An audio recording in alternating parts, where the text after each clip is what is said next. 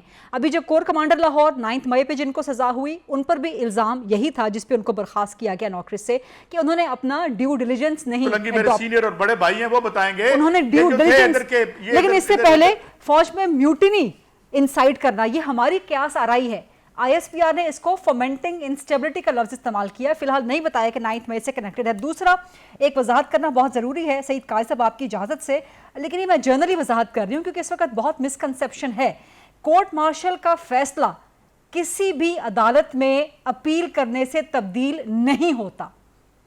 Court martial کا فیصلہ اٹل ہوتا ہے، اس کی اپیل اگر جا سکتی ہے تو صرف آرمی چیف کے پاس جا سکتی ہے. ویسے مجھے یہ اعتزاز احسن صاحب نے بتایا، میں قانون دان تو نہیں ہوں، میں نے جب اپنے پروگرام میں ان سے پوچھا کہ کیا he has got any remedy تو انہوں نے کہا تھا I may be wrong because I am not a law expert.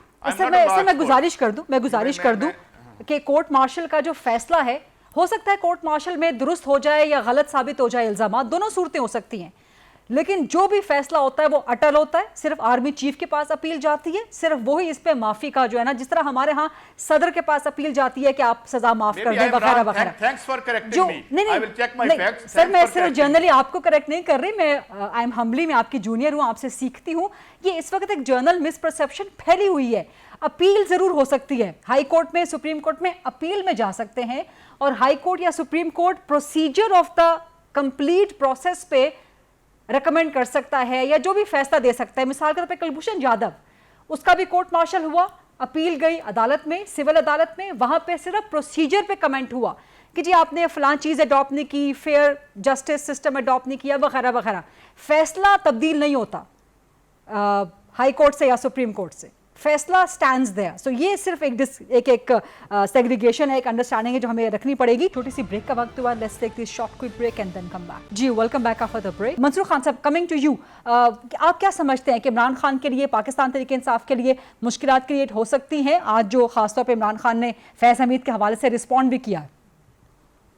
دیکھیں میرے خیال میں اس وقت تو خان صاحب یا پاکستان تحریک انصاف کی پوری طرح یہ کوشش ہے کہ اپنے آپ کو جو ہے ڈس ایسوسیٹ کر دیا جائے، جنرل فیض سے بالکل اس معاملے سے اپنے آپ کو ڈس ایسوسیٹ کر دیا جائے. اور آبویسلی ان کی نظر میں جنرل فیض جو ہیں وہ ایک ریڈیو ایکٹیو مٹیریل بن چکے ہیں، اور ریڈیو ایکٹیو مٹیریل سے جو ہے جتنا آپ دور رہیں اتنا ہی آپ کے لیے بہتر ہوتا ہے.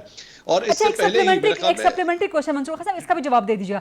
صرف پی ٹی آئی نہیں، پی ایم ایل این بھی ڈس ایسوسیٹ کر رہی ہے، نو کمنٹ پالیسی. اچھا پی ایم ایل این کی اور ریزنز ہے، میں اس کے اوپر بعد میں آتا ہوں. پاکستان تحریک انصاف کی ریزن آپ ایکچولی اگر یہ اٹھا کے دیکھیں تو ہم نے پچھلے 2 ہفتے سے ایک چینج دیکھا تھا پاکستان تحریک انصاف میں. I'll tell you how.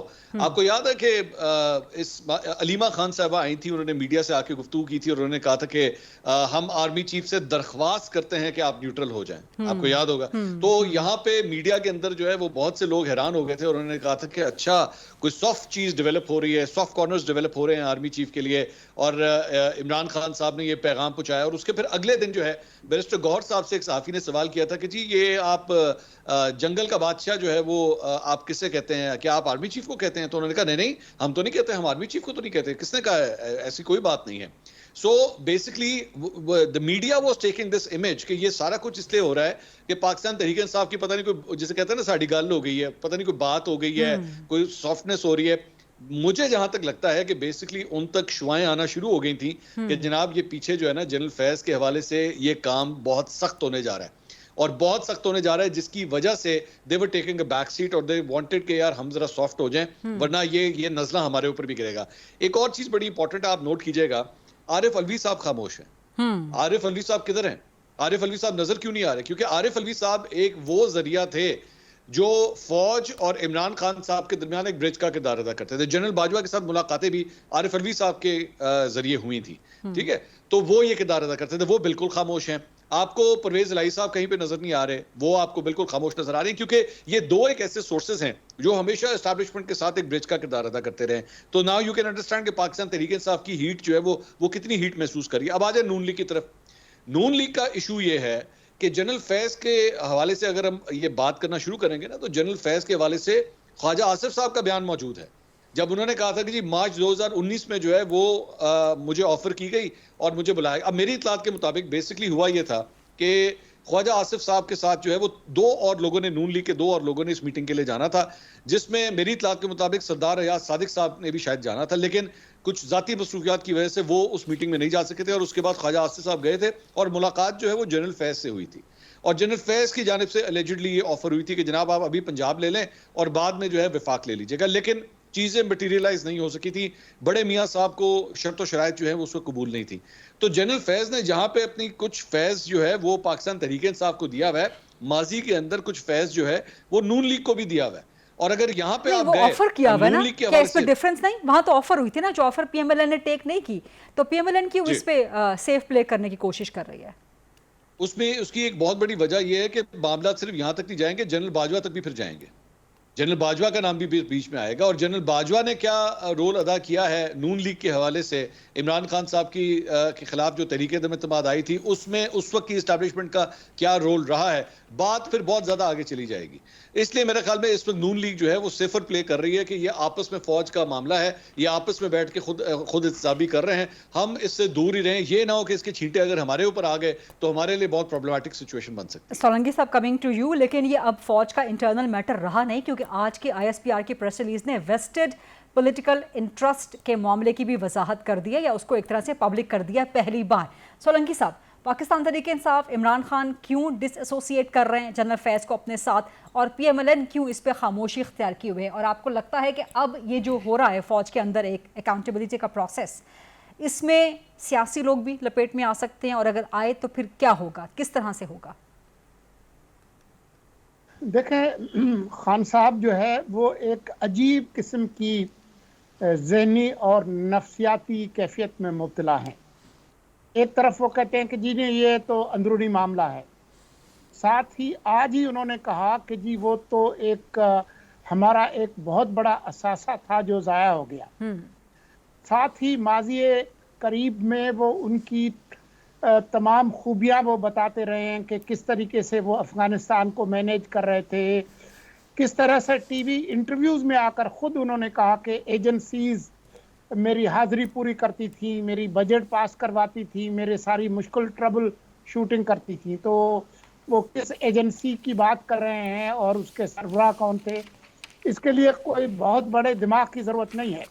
تو وہ ایک طرف جو ہے وہ ان کو اثاثہ ڈکلیئر کرتے ہیں، دوسری طرف جو ابھی چنگاریوں نے ایک بہت بڑی آگ پکڑ لی ہے، اس آگ کے شعلوں سے اپنے آپ کو بچانا بھی چاہتے ہیں.